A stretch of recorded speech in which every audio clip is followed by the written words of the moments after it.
Okay, good afternoon. Thank you very much for joining us. Do come forward. I'm not going to pick on you in the first row. It's not stand-up comedy. Or maybe it is. I don't know. I haven't seen a presentation yet. But yeah, make it more intimate. Come forward. Thank you very much. So today we're talking about smart money meeting smart clubs. How investors and football clubs build the future of the game. And this one is very much about a Silicon Valley mindset meeting the world's biggest sport, because our two speakers today are from Silicon Valley and they have some very interesting ideas of investing in football. They are investors. They have a minority share their company has in Ipswich in the Championship, a club that might get promoted to the Premier League. Fingers crossed. And they have lots of interesting ideas of how certain ways of working might make football more efficient, for want of a better word. But they can tell you more about this than I will. So please welcome on stage with a nice applause, Parimi and Charlie Lambropoulos. They're both general partners at Clara Vista Investments.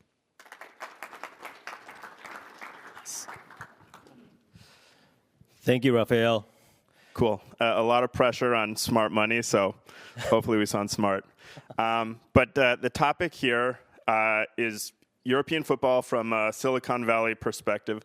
So Ram and I have both spent 20 years in the U.S. technology industry, and as all of you know, I'm sure, using Claude, OpenAI, et cetera, we're in this crazy world of AI transformation. And so our focus is really on how scarcity thrives in a world of abundance. And so if there are three things that we want you guys to take away here, it's the importance of IP, the building of a data-informed culture across clubs. And one thing we've learned in the last year, talking to 20-plus clubs, is football clubs are much different than a tech company. In Silicon Valley, we have the expression, go fast and break things. If you do that with a football club, you're probably going to break the club. So there's a lot of nuance and difference here. So I'll turn it over to Ram to introduce himself, and I'll do the same. Thanks, Charlie. Thanks, Raphael. And thanks, everybody, for coming today. I can just say both of us, first time at SPOBIS for us, and we appreciate the invitation. And we really enjoyed it. We love the energy of the room and the energy of the floor. And we want this to be interactive. So please don't see this, and I will call on you. So expect that. So just first introducing myself, I'm a failed musician. I grew up in Palo Alto, California, the heart of Silicon Valley, to two scientist parents. Ended up not doing that. But in the last 20 years, I've been a technology entrepreneur. And after that, in the last 7 years, have been an investor and advisor to many companies. My first experience with football was in 1994 at the World Cup at Stanford Stadium, Brazil versus USA, the round of 16. And yes, it was my first time seeing what a power of a community can do. I think that's what I've been drawn to my whole life. I truly believe that people make markets, and the work they do in make markets grow. And within that, community is one of the most powerful things on the planet. And what better place to invest our time and our love than the world's best community, which is European football. We're really happy to be here, and I'll let Charlie introduce himself. Sure, Ram, you stole my thunder about the 1994 World Cup, but that's okay. So I grew up in Chicago, and fortunately, I had a stepfather from Brazil. So when I was about 5 years old, he said, hey, let's try this other sport that's not as popular in America now. So he dragged me to my first soccer game, and I've been obsessed ever since. Like Ram, I also remember the 1994 World Cup. I think I saw Germany versus Bolivia, which was a lot more boring than Brazil versus USA, and I think Leonardo got the red card for elbowing an American in the face. And since then, I've also been a technology entrepreneur.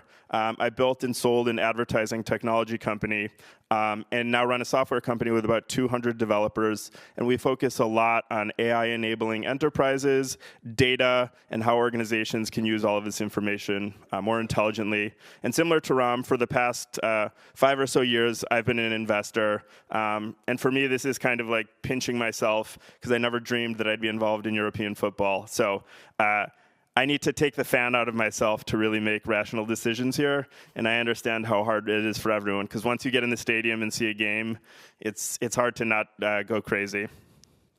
I guess my first question to the crowd, and feel free, anyone can answer. I told Raphael he'd have to if no one answers, is how many people here today come from another discipline before entering what they're doing today? All right. Well, your hand went up first in my eyes. So what did you come from before, and what great things do you bring to what you did before, do you bring to today's work? Well, I've been an investment banker, M&A, private equity. And I'm trying to bring in some structure into a M&A transaction in the football industry, but it's quite tough to admit. Yeah. I can imagine. And I think the point of that question really for us is that people usually don't have a straight line in their journey, and I think you heard that from the two of us. There is no straight line. So every experience we've had has kind of informed our point of view. And since we've recently taken controlling interest of Ipswich Town in late December, we're learning as well. So this is the beginning of our journey. We hope to come back, every year with more insights and knowledge. I'll let Charlie speak to this because this is a popular topic these days, wouldn't you say? Yes, and I think if we had a lot more time, over the past year, Ram and I have seen like 20 or more clubs and have a lot of European football stories. I imagine similar to your experience trying to do banking for this industry. It's quite wild. But from a Silicon Valley kind of American tech investor perspective, I think there are four main categories that really gravitate us and a lot of other American investors to this space. First, I think there's the context that we're in, which is, as a tech investor, when we look at the AI landscape, frankly, technology investing now is very confusing because AI can build software faster. I'm sure when any of you read content, whether it's in the news, on TikTok, Instagram, you wonder, was this created by a person? Is this AI? We just don't know anymore. And so there's just this explosion of software and content, and it's hard to decide really what's valuable. And so when we think about that question, we really come to the conclusion of scarcity.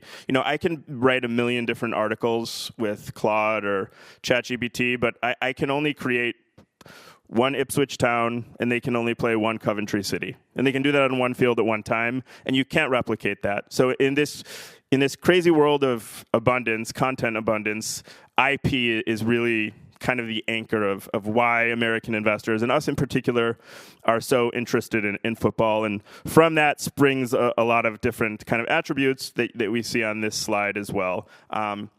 Near and dear to my heart is data. As someone who works in the software industry with a lot of engineers and product managers, and having been involved in operating software companies, there's so much data across a company: sales data, marketing data, product usage data, bug logs, all of this kind of plethora. And as Ram and I have dove into football over the last year, we see that football has this data and more because of on-field metrics, but a lot of it is scattered. So it's really difficult to make sense of. And so at the beginning, we talked about how to bring a data-informed culture to European football. And the first step of that is really getting all of this information into the same place. And we're seeing clubs just beginning to do this and embrace this culture. And then the third element is distribution and media rights. A partner in our fund has a very significant background in U.S. media, and he's of the opinion that the U.S. streamers, and we're already seeing this, are going to be in a battle for media rights for European football. European football has 7 times the viewership of the NFL, but it's just got a fraction of the media deals. And lastly, to American investors, we see promotion relegation as an opportunity. European football clubs trade at, let's say, 2 to 4 times revenue. If we look at an American MLS team, those clubs trade at 10 to 13 times revenue, and this is partially because of promotion relegation. But this is also an opportunity to do things well, and it kind of looks like a venture investment from that perspective, because it's an opportunity to drive higher multiples for investors. And on top of that, I would just say that we believe that media rights will start coming this way as they try to make their move to Asia, and you have to go through football in Europe to get to Asia. And so it's already happening. I think we saw an Amazon announcement yesterday for $3.8 billion to invest in media rights, and you saw CVC's investment in La Liga. I think the money is there. I think it's what Charlie is talking about is operationally building teams to take advantage of the opportunity. So before we get into culture, which is, as we've noticed, we come from a culture in Silicon Valley where everything can be better at every given moment. If you look at Netflix's culture, it's about being better every single day. If you look at Google, they call it the psychological safety lab, where you're allowed to test things and break things to do that. As Charlie mentioned, these are really delicate ecosystems. Those don't all apply one-to-one at all, and we're not saying that.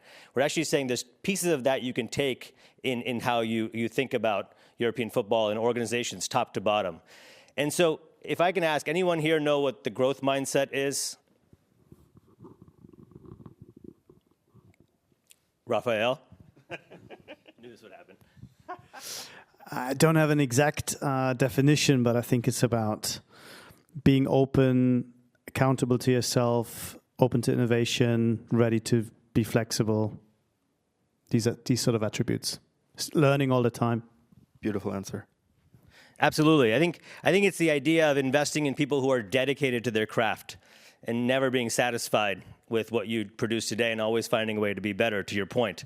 And it's really lifelong learners at the end of the day. And I think if you look at some of the most talented people on the planet, they're unsatisfied every given day because they always feel like they can learn something, whether it be from a fan, whether it be from their sporting director, whether it be from their commercial director. There's always something you can learn from great people around you. And I think that's one of the opportunities here in the culture. And I think for us, we've come and we've been given an opportunity in places that we probably shouldn't have been given an opportunity. Someone took a bet on us at some point and said, you're a 28-year-old individual, go run a team of 60 people and make it work. Oh, and by the way, someone's going to give you $10 million to go do that. And so you figure it out, but someone was willing to put the work in. So I think one of the key areas that we think value can grow is actually in the people itself. And I actually think that's what creates most of the value. So everything from recruiting, thinking about people from multidisciplinary backgrounds rather than just one background, thinking about hiring younger talent that has dedication to get better and putting the coaching work to get them there. And on top of that, thinking about individuals who have had multiple different types of successes in multiple different types of roles and bringing them into this one, which may, again, feel probably not linear and doesn't look right on paper. But if you look at most founders in Silicon Valley, they don't look right on paper.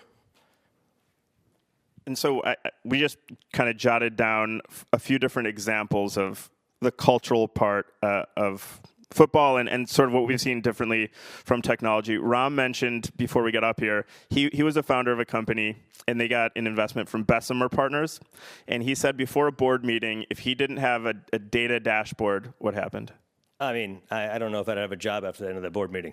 And so just to contrast that, I had a call with the CMO of a major football club about 6 months ago, and he said to me, I can't tell you even who our fan is. And maybe this is extreme, but they didn't necessarily have the data available to do a demographic analysis of their fan, let alone connect it to information around ticketing, when people are buying tickets, what those yield curves look like. And so I think there's two parts to this.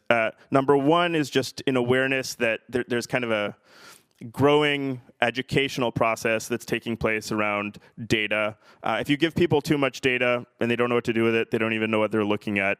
And so what we've learned is in football, it's important for us to not make any assumptions and meet people where they are and start to encourage this transition, not move fast and break things because then people will be discouraged and it won't work. So I think it's really about kind of fostering a culture of data. Second, in a lot of tech companies in the US, there's very clear incentive alignment. For example, everyone knows about stock options in startups. In football, obviously winning is the most important thing. But what other incentives are there to align people with their job? And those are the questions that we're asking. And kind of third and fourth, there's so much emphasis on data and recruitment, and of course that's really important. But what we've seen at clubs, and what we've seen in the broader transformation with AI, is how do we keep track of everything that's happening from sales, ticketing, marketing, operations? How do we aggregate all of that data so it's easy to see what's happening and how to be more efficient? If a club can gain $3 million more of income, that's a really strong transfer. So even though some of these things may seem incremental, the way we look at the football club is how do we make it more efficient by bringing some of these best practices from the tech industry, but doing so with respect that we need to be methodical and not throw a grenade, because we've seen that from a number of other American owners, unfortunately, and I think that's what sometimes gives American ownership a slightly bad name. And so we're really conscious of kind of how we go about these plans. Yeah, and a lot of that comes from our thinking in Silicon Valley today that every single company you build, something else is being built right next to you, and you don't know about it. The best example I always think about, which an investor told me on day one of my job, was if you ever remember Jurassic Park, the movie, and you see the T-Rex coming at you through the side view mirror, and that's right behind you while you're driving the car, and that's how you should think about every single day of your life. That's a lot of anxiety, candidly, when someone says that to you. But the point taken there was that you're never comfortable with, and you should always think about the competition around you. I also think a major part of this, that's an opportunity, to Charlie's point, is democratizing the visibility across the board to give people an idea of what they can work on and why their work matters, right, from a people point of view. But on top of that, I think there's an opportunity to collaborate more too. Now, I think that happens at the senior levels a lot in these leagues as well. But we're talking about like the N-4, N-5 levels of those who are staff at each of these teams, learning from each other and collaborating more. Doesn't mean you share competitive secrets. Obviously, Silicon Valley is not doing that either. It just means that you're finding a community of people like yourself who are equally struggling with the same challenges. And guess what? A rising tide lifts all boats. So in that mindset may be kind of out of the box, but it's seemed to drive an industry and a community of people that ends up building great things and steals from each other rather than always trying to beat from each other. And if you look, before Google, there was Alta Vista and Yahoo, right? Before Amazon, there was eBay, right? Before all these companies that you look at today and admire, before Airbnb, there was literally a travel agent, right? And so these things had someone else. They just took it and made it better. Those opportunities exist in football today, and we're just at the beginning of that. And so that when we make a point around culture and the cultural shift, we actually we're seeing that much more as an opportunity, actually a pretty low-hanging fruit opportunity is everything we talked about today. Nothing we're saying is impossible here, and that's why it's so doable. And it's just pace and rigor. And that's to Charlie's point of like almost the most boring things on the planet is to run your Monday morning meeting well and have accountability on Friday. Compound that 52 weeks a year times 10 seasons, it looks pretty different from the first season to the 10th season. And that's what we're playing for, the long game. We don't have 13 more minutes of content, candidly. And so one thing we'd want to do is, we said some things here that may be, I'll just say it frankly, American in the way we approaching it. So we'd love to get your thoughts and get people's questions. And I know there's some mics around the room, but I'm also happy to pass up my mic and walk to folks if that's needed.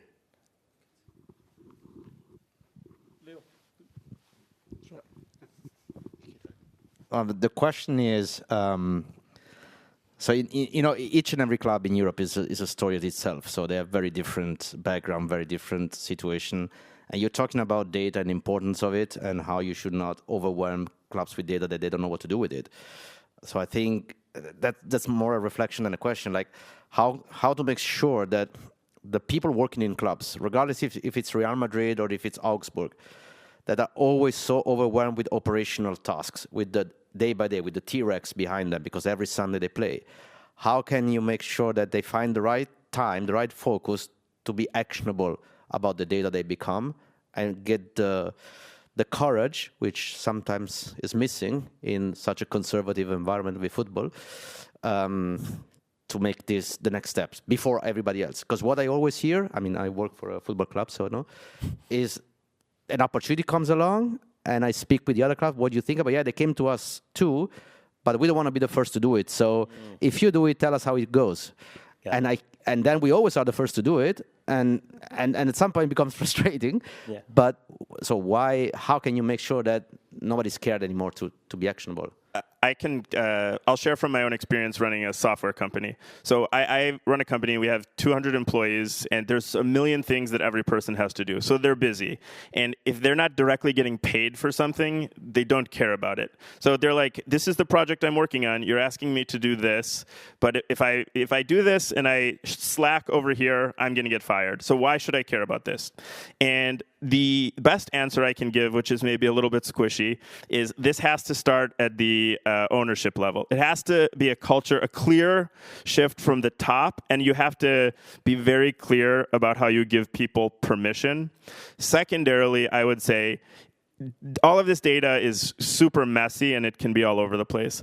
And it's unrealistic to ask someone who has a full-time job to say, hey, I know you're really busy, but can you just integrate these 10 data sources, put them in Snowflake, and then build us a dashboard in Metabase while you're doing this? You need to have dedicated people, and maybe that means you're hiring consultants. Maybe that means you have a dedicated role focused on this. But I can say two things for sure won't work. One is half-assing someone else's job and just making them like honorary, leader of the data team. And two is this cannot start from the middle of the organization. You have to accept the failure because this is messy. There's no clean answer. And operationally, I think that those are the two main criteria. Anything you'd add? Yeah, I mean, I think I'm going to tell an example, a real example, what happened. During my time at Google Cloud, I made a comment, and I wasn't, at the CEO level. I was a mid-level person. I made a comment they were spending too much. Our budgets were way too big against, where our earnings goals were over the next 5 years. I did some homework, and I found some areas to do some cost cutting. That was something that I was able to deliver upstream without any worry of my job. And that was a culture of the organization, fundamentally, was if you find something, say something. And that's the psychological safety that company has, and that you could get rewarded for. But the point you're doing it because that's the best thing for the company. You're not doing it for out of worry. You're not doing it because you're going to get promoted. You know that that's the right thing to do. And so think about that from like an organizational, to Charlie's point, that has to be something that comes top down, that you feel even comfortable doing that, especially in a job like Google where you don't really want to get fired because you get paid so well. and so the reality, that's one piece of it. I think the other piece of it too is that there's simple ways to highlight examples of this in every single team meeting that exists at the CEO level and in all hands. I know those exist at every single organization or team meeting. And just bringing visibility to someone doing something that's high integrity, but really high risk as well, elevates that type of work. And actually you'll see natural, flowers blossom from that. And other people will start doing it too. So those are things that cost no money, at the end of the day, to highlight someone's work. And that happens a lot in Silicon Valley. They don't pay for all this stuff. They just give people praise. And praise goes a long way. The one thing I'll add to that, which is I think doing these things right, people need to accept it does cost money. Yeah. Because there's always a cost to doing something new. If you want to run on the operational treadmill, you'll keep doing all of this stuff. But unless you rip yourself or someone out and put them in charge, this is something we need to accept. It can be a bit painful, but you're not going to make progress by doing it half-heartedly. And it seems that you agree from your experience as well. 100%. I think that's the challenge. And if you can break this status quo of being, slave to the operational and afraid of get out of the comfort zone, I think it would be very interesting. Yeah, it's very hard, that's for sure. We have one more. Yeah, we have two questions out there. Hey guys, so as a fellow Silicon Valley guy, I just want to say, great to see you here. So I get the idea of taking an existing property and using data to go make it better. Love the idea, but we've got 30-ish new properties coming to market in the sports industry every year. So from an investor's perspective, what are the data points? What are the technology architectures? What are the things that you would want to see? Because again, it's a kind of a different world of thinking forward with something totally new versus taking something that exists and trying to go kind of create the data set around it. So if I understand your question correctly, you're saying when you say there's 30 new properties, do you mean new clubs that are kind of emerging each season? Yeah, or leagues, new formats of sport, sure. Okay, cool. So I think there's some kind of concrete data that everyone has to put together in their thesis. Ours is around media rights, and so that makes England, Spain, and Italy pretty attractive. There's some other people we've spoken to who are really interested in, smaller leagues where they might be able, they think they have potential to get a Champions League slot, which is also media rights driven. So I think once we're kind of in agreement on the thesis, then there are a couple different sets of data. So in our specific experience, obviously let's talk about England and Spain and Italy, for example, and these are broad strokes. So let's say commercial revenues make up 30% of the revenue bucket, and 70% of your revenues are from media rights. So if we look at the 70% for media rights and we say you're in, La Liga 2 and you want to get to La Liga 1, that means you have to win more. And so that's a big investment in data, culture, infrastructure on the sporting side. How can you be smarter? And there are a lot of teams trying to do this. So I think we would be naive to say we're going to wave some magic wand and do this better. I mean, there's teams in England like Sunderland, obviously Brighton, Brentford, that are doing an amazing job. But breaking it down to the sporting side, the question is, looking at like a Anthropic or an OpenAI, how can we recruit the best people who are able to kind of leverage the existing data out there, whether it's Y-Scout, StatBomb, Skills Corner, et cetera. There are a lot of great data sources. We actually have an investment in a company that does computer vision on sports video. So there's also the question of, can you create proprietary data? But on the sporting side, it's really like, we can aggregate that. That's a solved problem. There's wide variance in the models that teams can create. Like, obviously, people would widely accept that Brighton probably has the best player data models, and that there's a whole continuum. So that's 70% of your revenue opportunity. And then on the commercial side, when we look at, say, the 30%, so we have ticketing data, we have merchandise data, we have match day food and drink data, we have fan data from around the world. And from what we've seen in a lot of clubs, these are super scattered. So if you wanted to ask the question of what are the different merchandise purchasing trends of people in America versus people in Russia, those are hard questions for a lot of clubs to answer. When we look at social media data, it's all scattered. So we kind of look at these two puzzles, let's say 70% of revenue on the sporting side. What sets of data and people can we bring in to address that problem? How do we optimize? And then on the commercial side, there are, let's say, 10 data sources. And the question is about also aggregation and optimization. So I realize that's kind of an abstract answer, but that's kind of just the structural framework we think about it. And from my tech experience, most of the sexy stuff isn't actually the answer. It's just getting in there, getting the data clean, and actually doing a thorough job analyzing it, and most importantly, taking action. Which is where most people fall short in my experience. Anything you'd add? No, I think to your point, it's plumbing. Plumbing's where the opportunity is, below the ground, and making things flow well. And it sounds so boring and kind of dirty, but and at the end of the day, it actually provides a lot more visibility and lets things flow better, which is, remember, we made it very clear to say data informed. We're not saying data will replace people's decisions. We're actually informing people to allow them to make the best decision, because still people with so much more experience that can use that to make their next decision even better. And what's the line in European football? You're 3 transfers away from a debt problem. So like that might as well have a little bit better information along the way. I'd be curious how you'd answer that one, because we're always learning on this too. I'm trying to figure it out myself. So, I mean, we're building something completely new, so we have the opportunity to look at it with a blank slate and kind of think, okay, well, what data points do we want? How do we want to structure our operations around identifying them and capturing that data early on? So we'll let you know. Okay, it would be great to chat after this. I'd love to hear what you're up to. Yeah, sure. Well, we have two people. We have both sides. I know we have two more questions. He was right there, and then there's one more over here. Sorry if I'm pointing. Okay. Okay, you're American. So hi guys, Lukáš Tecák, Headformers, sports psychology company.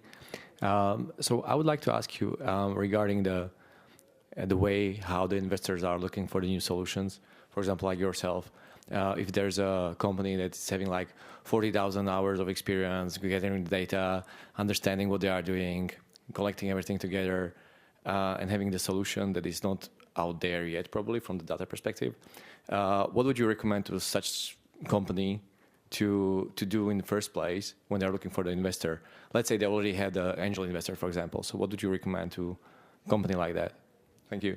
Well, we're two guys that have had to be in your shoes. I was just telling a story earlier today that I sold a deal once to a software company to make payroll at the end of the month for the company. It was 4 of us at the time. So I think you're asking about fundraising and fundraising pitch, if I understand correctly. You know, the reality is a pitch is mostly only as good as your case studies, and if they. And we, on our side, we've done this many times. We actually are very open to having investors talk to our customers, whether it be a signed customer or even a pilot that's saying they will sign. We know how the game works. And so that's one thing that we would do is like figure out which customer can actually tell your story for you. Because sometimes it's better to have someone else say it than you, number one. Number two, I'll say is not all investors are actually created equal, and as you might know, they've blown up. There's 10 times more VCs than there were even 2 years ago, and if you look at it, so I mean, I say something obvious to you, but never take anything personally and keep every door open, because a no today. Sometimes their followers are actually not leaders in this conversation. They won't come across that way, but they'll wait for someone else to say yes. So keep every door open and don't feel offended by anything. And the third thing I'll say is like, you know, I believe in this narrative, this story arc of like a problem, like there's a setting, complication, aha moment, and resolution.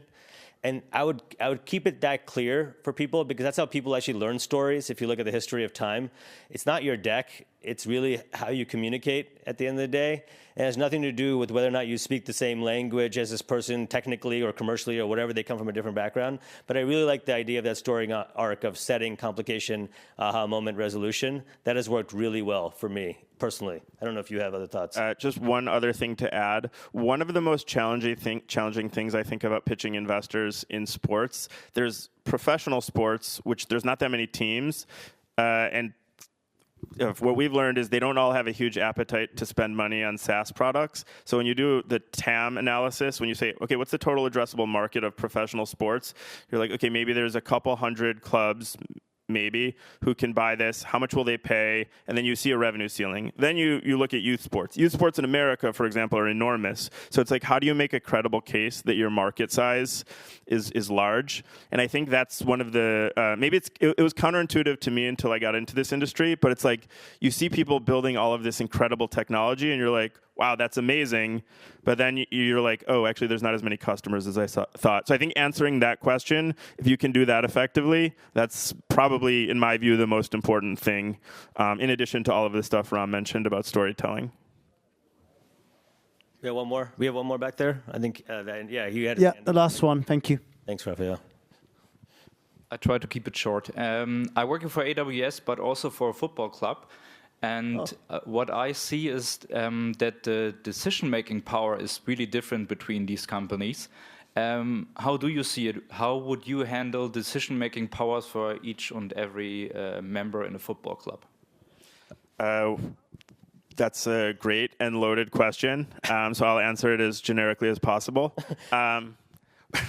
We've seen the exact same thing as you. So in like a tech company, there tend to be the same roles. You know, you got the CEO, the CRO, the CTO, et cetera. In football clubs, you know, some of them have a really powerful sporting director. Some of them have the CEO as sporting director. Some of them have the owner as everything. And so you have these really messy org charts. And in the past, when Ram and I have gone through an M&A process, let's say our company got acquired, some of the least successful integrations have been where you have two people in the same role and no one really has the the ganas to say, hey, you're in charge, you're not anymore. And I think there's a lot of ambiguity in these clubs, to your point. And whatever the org structure or hierarchy that you'd like to employ in your club, I think there has to be discipline around clarity of decision making. So AWS you have those principles, and one of them is disagree and commit. And I think when it comes to a football club, that's the most important one. Someone needs to decide. When you have decision making in a company by democracy, you end up with like half-hearted outcomes. Without going into details on any club that we've met or otherwise, or ending up in a gossip magazine, I think it's really that that's most important. I would just say, like, and we'll wrap with this, is like I think most people, when they walk into these organizations, think that there's providing a solution for a problem, but they don't think about the residual problems that come from that solution. So basically, when you solve one thing, you're opening Pandora's box. So thinking about the entire chain of events that you're about to start and answering that question the entire way is probably the right way to think about decision. That's to Charlie's point about these are delicate ecosystems. One decision impacts many things. So thinking about how that whole chain works and addressing which points ahead of time and being proactive about that, not having them tell you, is probably the way to win. And as George W. Bush would say, someone has to be the decider. There's a little bit of American, I don't know about wisdom, but something. Thank you very much, Ram and Charlie. Thank you for coming. Thank you very much.